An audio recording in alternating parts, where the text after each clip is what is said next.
já de volta com o terceiro e último bloco do programa dessa semana. Você que está acompanhando sempre sabe que estamos estudando o tema Unidade em Cristo. E em cada semana, um tema que vai contribuir para a nossa compreensão do que é estar unido em Cristo. Aliás, o tema geral dessa temporada, né, Regina e Ilane? Perfeito, né? Unidade em Cristo. Sim, olha, pratica isso aí e você vai praticar todo o manual de estudos que a gente tem, né? Unidade é somente... Cristianismo vivo. Prático. Exatamente, prático, né? Então, Unidade em Cristo, esse tema ficou fantástico, resume tudo. E nessa semana nós estamos conversando aqui com as professoras Lani e Regina, do UNASP, a respeito sobre a prova mais convincente, que é o resultado na minha vida, na sua vida, na vida de todos nós, do que Jesus fez por todos nós lá na cruz e da missão que Ele nos deixou. Nesse momento, eu queria que a gente dedicasse então alguns momentos, nesse último bloco, para a gente conversar sobre essa questão da unidade. Um dos temas aqui do nosso manual dessa semana é unidade em meio à diversidade. Eu queria perguntar para vocês, como é que isso é possível? Lani, como é que é possível? Eu até comentei já que visitei em missão, né, o Chipre e depois Israel, e daí eu consegui entender um pouco melhor o que Paulo estava dizendo, o que estava acontecendo lá na igreja, no início da igreja cristã. As diferenças culturais, as diferenças são tão fortes que às vezes esses aspectos eles querem tomar lugar dos princípios, daquilo que realmente é a base da nossa fé. Então, Paulo, desde esse início, já estava lidando com isso, né? Então, judeus, os gregos que tinham acabado de se converter, e questões de menor importância que as pessoas não estavam sabendo respeitar. Não eram questões, diferenças de princípios, eram diferenças de costumes. Então, eu não consigo entender, de repente, uma pessoa que tem uma determinada prática, ela é sincera naquilo, ela acredita aquilo não compromete, não abre mão dos princípios, mas eu não consigo entender aquilo, é diferente daquilo que eu penso, é diferente daquilo que eu falo, e aí pronto, eu já não consigo já lidar com isso. E aí a gente fica... em questões que a gente já comentou no outro bloco, né? Se demorando em questões que não são relevantes. Exato. Né? Perdendo tempo, sendo que podíamos estar unidos nas questões relevantes, importantes, e unidos nós somos muito mais, né? Claro. Então a gente faz melhor e faz mais. Claro. Toda mãe de adolescente sabe que você tem que saber escolher as batalhas, né? Não dá para lutar todas. Eu acho que isso se pode ser utilizado para o nosso convívio. Exatamente. De ser unidos na diversidade como cristãos, como pessoas que congregam num determinado lugar, como cristãos de diferentes congregações, seja lá o tipo de unidade que a gente esteja falando, podemos ser diversos quando a gente pensa assim, ok... É uma opinião, né? Tem muitas coisas aqui. O que realmente, se a gente peneirar, é importante diante de Deus, né? Daquilo que nos une a Ele, do que nos torna cristãos. De tudo isso. Se peneirar, né? tem coisa ali verdade. que é cultural, que é opinião e que não é relevante para a nossa fé. Colocando uma outra pergunta dentro da mesma sua, né? Quando a gente olha para esse panorama todo, essa divergência toda, essa diversidade, vamos usar diversidade.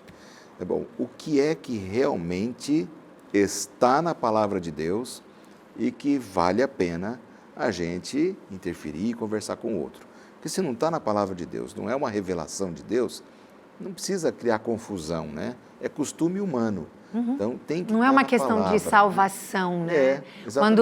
Quando não entra nessas questões principais que envolvem a salvação, são questões de opinião, questões culturais, questões de gosto, preferências. Então, isso não deve ser o nosso ponto de discórdia ali, né? A gente tem que aprender a lidar com isso. Hoje em dia, até eu já conversei com missionários adventistas e de outras denominações. Eu me lembro de conversar com um pastor batista que tinha uma missão no Japão. Todos eles, hoje em dia, que estão trabalhando nesses países de religiões pagãs ou muçulmanas, religiões que não são cristãs. dentro desse espectro cristão, o missionário hoje em dia, ele tenta conversar só sobre aquilo que existe em comum. Para alcançar aquela pessoa, né? Porque nessas outras religiões também existem pontos comuns, pontos de convergência com o cristianismo, né? Tá. E aí se a gente escolhe esses temas, a gente consegue conversar, conviver, respeitar, sem o espírito missionário do tempo medieval, em que eu era a pessoa que sabia tudo e que ia para um continente diferente e aquelas pessoas todas teriam que ser transformadas conforme a minha opinião e o que eu considerasse que fosse a religião. Né? Exatamente, aquele período da cultura escravagista, né? Exatamente. Especialmente, um se achava melhor do que o outro. Uma afirmação que eu vou fazer, vocês concordam ou não? Então, quanto mais uniformizados estivermos, mais unidos estaremos, Lani? Não precisamos precisamos de unidade, não de uniformidade. Somos diferentes, pensamos diferentes, trabalhamos diferentes. De repente, a maneira como eu falo com você faz sentido para você. De repente falo para ela da mesma maneira, para ela não faz sentido. De repente uma outra pessoa vai fazer uma abordagem para ela num outro jeito e aí sim para ela faz sentido. Nós somos assim e assim a gente tem que entender e criar essa coisa que eu imagino que a palavra aqui seja respeito, né? Então aqui nesse contexto aqui de Romanos, o texto fala assim... Qual é o capítulo? Romanos 14, né? A questão dos fracos, a questão dos vegetais, a questão aqui não é alimento. A dificuldade deles aqui era que alguns achavam, não vou comer essa carne, porque essa carne pode ser que tivesse sido sacrificada ao ídolo. Agora, pensa naquele judeu com aquelas características, com todo aquele ritualismo, aquela cultura. Bom, o que custa eu respeitar? Ele não quer, não é uma questão aqui de princípio. Eu respeito, fere, né? Não está ferindo. Então, eu respeito. Então, a gente tem uma certa dificuldade. Os verbos desse primeiro verso é aceitar, né? Aceitar os Romanos 14. 14, mesmo, na linguagem Depois de vem hoje. O 2. Aceitar sem criticar. Os dois verbos são esses. Isso aqui é a essência da tolerância. Paulo era um homem muito maduro, porque ele sofreu muita rejeição, intolerância, perseguição do seu próprio povo, e ele estava tentando mediar aí, né? Sim. Um conflito. Paulo era um homem muito maduro, muito inteligente. Então, essas pessoas que achavam que não podiam comer essas carnes, eles estavam sendo sinceros, na consciência deles, eles estavam... É o que eles acreditavam e faziam aquilo de uma forma... pura, e aí o outro já estava questionando. Então, muitas vezes, nós nos colocamos aí nesse momento como juiz, né? Exato. Eu começo a tentar ler, fazer leituras, muitas vezes distorcidas. E, no entanto, a Bíblia tem uma orientação clara. Não julgue o seu irmão. Exatamente. Depois do pecado, tem uma coisa que entrou que é muito complicado lidar, né? Que é a questão da competitividade. Então, hoje você vê ali os times esportivos, né, de futebol, basquete, voleibol, todos têm uma camisa, um uniforme, e eles lutam um contra o outro, não a favor do outro, né?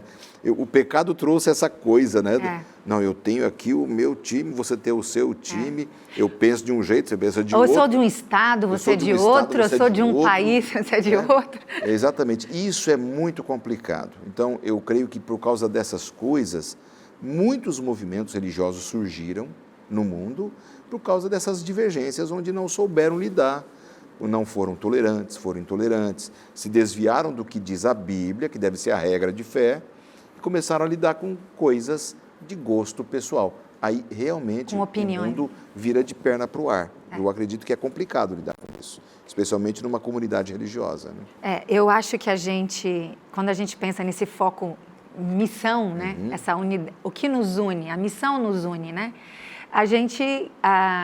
Quando você faz missão, você aprende a lidar com essas diferenças. Exato, Porque você vê pessoas que pensam totalmente diferente de você, que vivem totalmente diferente de você, vivem algumas coisas extremamente iguais e outras coisas tão diferentes. Então, uma coisa que, por exemplo, nessa missão agora, uma coisa simples. banho. Eu tive que sentar e conversar em algum momento. Falei, gente, olha, nós brasileiros, Nós gostamos de tomar banho. A gente toma banho todo dia. Então, a pessoa não está fazendo por Ele mal. falou, não, aqui só uma vez por mês, não foi não, né? Não, mas realmente há sociedades em que o banho é um luxo, é um que não, luxo. Então, nós não estamos pode falando, acontecer todo nós dia. estamos falando de uma questão cultural aqui. Então, aí de repente, pronto, eu já começo a fazer uma série de desrespeito e julgamentos, porque age assim o assado, porque pensa assim o assado. Os missionários nossos da Igreja Adventista, toda vez que eles trocam de país, de lugar que eles estão trabalhando, eles passam por uma reciclagem, né? Para entender essas questões outra cultura, culturais, o outro. como o outro pensa. Se você falar assim, olha, você está querendo dizer aquilo, então... Porque às vezes você, na sua cultura, uma determinada expressão quer dizer uma coisa, mas se você falar a mesma coisa numa outra cultura, quer dizer outra. Exato. Então, nós... Isso tem sido um aprendizado maravilhoso no NASP, porque nos 3 campi do NASP, eu não sei muito a realidade dos outros, eu só sei que acontece, mas no nosso campus, por exemplo, os alunos têm a oportunidade de fazer essas missões de férias. Sim, né, que são eu tenho lido que são os 3 campos que estão bem. Sim, nos 3 tem projetos. E eu só não sei exatamente o que acontece nos outros, mas no nosso campus eu já estou participando há alguns anos. E assim, tanto nas férias de janeiro quanto nas férias de julho, o aluno tem a possibilidade de deixar o país dele ou o estado dele e fazer isso. Claro que isso não é a única forma de fazer missão, mas é uma forma radical, né, como a Lani estava colocando, de você se confrontar com a pequenez dos assuntos culturais, das diferenças como isso é periférico, de costume.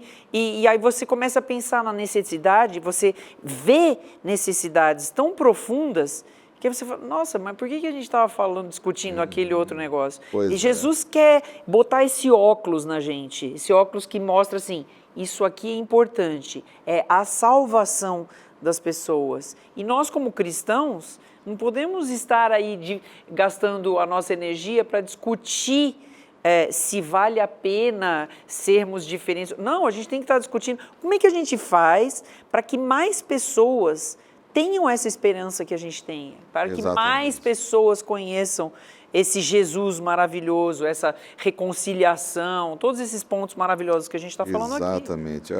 A Lani tocou num ponto que é bem essa última parte do nosso manual de estudos dessa semana, que é a questão da unidade na missão. Você também concorda que essa missão ela nos une? Quanto mais focados na missão de Cristo, menos a gente vai ver os probleminhas uns dos outros? Sim, eu acho, e assim, a missão tem sido usada, como eu falei, né, no NASP ela se tornou sinônimo desses projetos de férias, mas missão, na verdade, né, é uma questão de vida. Uma disposição, né? Assim como as empresas têm a sua missão, né, elas apresentam a missão delas para o cliente, para o funcionário, nós como cristãos, cada um de nós tem uma missão que Deus deu para a gente. E a gente não precisa sair às vezes é lá no necessariamente bairro. do nosso contexto. Eu posso fazer missão usando o telefone, eu posso fazer missão marcando encontros informais. Os meus vizinhos. Meu pai tem 80 anos e ele está trabalhando numa missão maravilhosa, é a missão da carona. Ele leva pessoas que querem fazer missão e não tem carro e que, especificamente, ele está ligado a uma missão que tem a ver com hospital, com visita a doentes. Interessante. E aí tem aquele monte de estudante onde ele está que não tem transporte. Normalmente não tem carro, Então pronto. Então eu acredito que se a gente... algumas vezes, alguns alunos assim meio desanimados, em conversa, eu falo assim, escuta, você não quer participar com a gente? Eu te envolvo em algum projeto desse, que o NASP tem muitos. De missões, E aí... Olha, como muda a visão da pessoa, como a pessoa começa a enxergar. Então, quando você... Os problemas da gente, eles ficam diminuem. Ficam pequenos. E aí você começa a ser parte. Né? Então, eu acho que essa é uma excelente oportunidade nossa. Quando a gente se envolve, eu sou parte daquilo, eu sou Jesus para o outro. Exatamente. Legal isso, né? Maravilhoso. Eu sou Jesus eu estou repartindo. Uma responsabilidade, né? E quando eu faço isso... Essas coisas outras que nos tornam diferentes pela diversidade que temos, ficam em segundo plano e aí eu tenho uma outra perspectiva. Meu foco é outro. O evangelho continua sendo o principal. Né? A salvação das pessoas. Eu conheci um pastor que dizia assim, era um trocadilho que ele fazia com essa questão de missão, de foco nas coisas missionárias, né, que devem nos unir. Falou assim, olha, quem trabalha não dá trabalho. É verdade. É bem interessante. Porque assim, quando você está envolvido na missão, que você está buscando essa unidade de você levar Jesus ao outro, falar de Jesus aí na sua comunidade, no seu bairro, na sua cidade, no seu país ou fora do país, não importa. A mente é como os apóstolos, eles eram unânimes, eles tinham a mente, eles perseveravam na oração, eram unânimes na missão. Eu penso que Deus espera muito isso da gente, sabe? Olhar o bem do outro. Nós temos muitas oportunidades de ministério. Cada um tem a sua característica. É verdade, seu dom. Tem seu tempo, sua disponibilidade de tempo, de horário. Então, assim, você... O entorno, né? Procura se envolver naquilo que tem a ver com você, Exatamente. que você gosta, que você se sente capacitado para fazer aquilo. É verdade. Olha, vocês conversam legal, o pessoal gostou, nosso tempo acabou e a gente precisa encerrar o programa mais uma vez. Muitíssimo obrigado, viu, Regina? Foi um prazer estar aqui. Muito bom a gente poder conversar da sido vida. Uma bênção para os ouvintes, e assim como foi para mim. Para mim foi uma bênção. Muito bom conversar da palavra de Deus, né? E do que Deus quer para a gente. Professora Alane também. Prazer, pastor. Muitíssimo obrigado. Levo um abraço às famílias de vocês, Sim. que eu prezo muito. Sim. E somos Obrigada. amigos há tantos anos. Que Deus abençoe muito a vocês. A todos nós. E a vocês que estão em casa também. Que vocês perseverem com um só Espírito e vivam o Evangelho, que é isso que Jesus deseja para cada um de nós. Deus te abençoe e até a próxima semana aqui no programa, se Deus quiser.